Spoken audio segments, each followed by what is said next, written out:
Атаев атындағы нөмір 47 жалпы білім беретін мектеп парламентінің президенті Райымбек Аңсар шын жүректен кітап сыйла атты челленджіне қатыса отырып, Бердібек Соқпақбаевтың балалық шаққа саяхат атты кітабын оқып шықтым, және де оқуға кеңес беремін. Мен осы кітапты осы мектеп кітапханасына сыйға тартамын, және де осы челленджді 10-шы А сынып оқушыларына жолдаймын.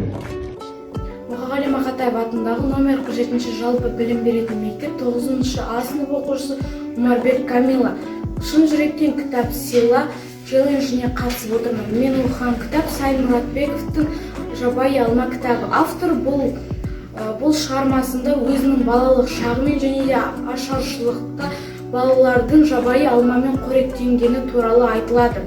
Мен бұл кітапты оқып шықтым. Бұл кітап маған ұнады және де бұл кітапты 9-шы А сынып оқушыларына сыйлаймын. Мұқағали Мақатаев атындағы номер 47 жалпы білім беретін мектеп. Мен парламент мүшесі шын жүрекпен кітап сыйла челленджін қабылдадым. Мен оқыған кітап Бейімбет Майлиннің Шұғаның белгісіз шығармасы. Бұл шығармада автор махаббаттың пәктігі мен адам жан дүниесін аса нәзік суреттейді. Бейімбет Майлин осы туынды арқылы сол заманның шындығын, бай мен кедей арасындағы теңсіздікті аса ашып көрсетеді. Мен бұл кітапты оқып шықтым және де оқуға кеңес беремін. Мен бұл кітапты 9-шы Б сынып оқушыларына сыйлаймын. Мен Сапаға сіздерге номер 47 мектеп Мұқағали Мақатаев мектебінің 8-ші А сынып оқушысы. Шын жүректен кітап сыйлаймын челленджін қабылдап алдым. Мен Мұқағали Мақатаев оқуларын оқып шықтым. Мұқағали Мақатаев: шеше, сен бақыттысың, жыламағың. Шеше, сен бақыттысың, жыламағың. Жай түсіп жатқанда да құламадың. Тәңірім мен едің ғой сұрағаның, сондықтан жыламағың. Бармын ғой, тірімін ғой, қасыңдамын. Өлімін өзіңнен асылданмын. Таусылып өз-өзіңнен шашылмағың, байырға берекеңді қашырмағың. Мен сенің көз жасыңа қанықпын ғой, өзім кепіл, тот басып тоз басыма. Екі жыр жазсам, бірін саған арнап, шеше деп жазамыз ылғи сөз басына.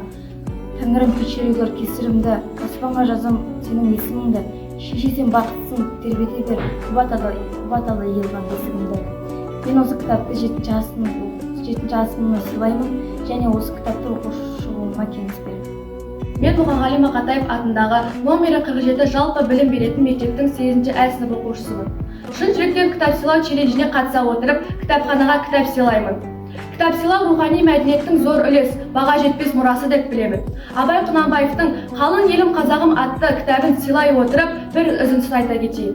Қалың елім қазағым, қайран жұртым, ұстарасыз аузыңа түсті мұртың, жақсы менен жаманды айырмадың, бірі қан, бірі май боп енді екі ұртың. Бет бергенде шырайың сондай жақсы, қайдан ғана бұзылды сартша сыртың, ұқпайсың өз сөзіңнен басқа сөзді, аузыңмен орақ орған мөңкей қиқым, өзіңдікі дей алмай өз малыңды. Күндіз күлкің бұзылды, түнде ұйқың, көрсе қызар келеді, байлауы жоқ, бір күн тұртың етеді, бір күн бұртын. Бас-басына би болған мөңкей қиқым, мінекей бұзған жоқ па елдің сыйқын, өздеріңді түзелер дей алмаймын, өз басыңнан өткен соң өз ырқын. Мен бұл челленджді 8-ші А сыныбына жолдаймын. Мен Берікбай Айру, Мұқағали Мақатаев атындағы 7-ші А сынып оқушысымын. Шын жүректен кітап сыйла атты челленджін қабыл алдым. Мен оқыған кітаптардың бірі Абай Құнанбаевтың 45 қара сөздері. 45 қара сөзінде Абай Құнанбаевты адамдарды білімге, шыншыл болуға, өтірік айтпауға, адамды адам етуге, жақсы істер жасауға шақырған. Мен осы челленджді 7-ші А сынып оқушыларына жолдаймын және де оқып шығуына кеңес беремін. Мұқағали Мақатаев атындағы номер 47 жалпы білім беретін мектептің 7-ші А сынып оқушысы Мұсахан Жатсая. Мен Сәбит Мұхановтың «Сұлушаш» деген кітабын оқыдым. Кітап ең құнды сыйлық. Біз бүгінгі челлендж арқылы мейірім мен білімді бөлісудің бір тамаша үлгісін көрсеттік. Әрбір берілген кітап бір жүрекке жол тапқан жарық сәуле. Челленджге атсалысқан барлық қатысушыларға алғысымызды айтамыз. Оқуға құштар ұрпақ тәрбиелеу жолындағы игілікті бастама жалғаса берсін.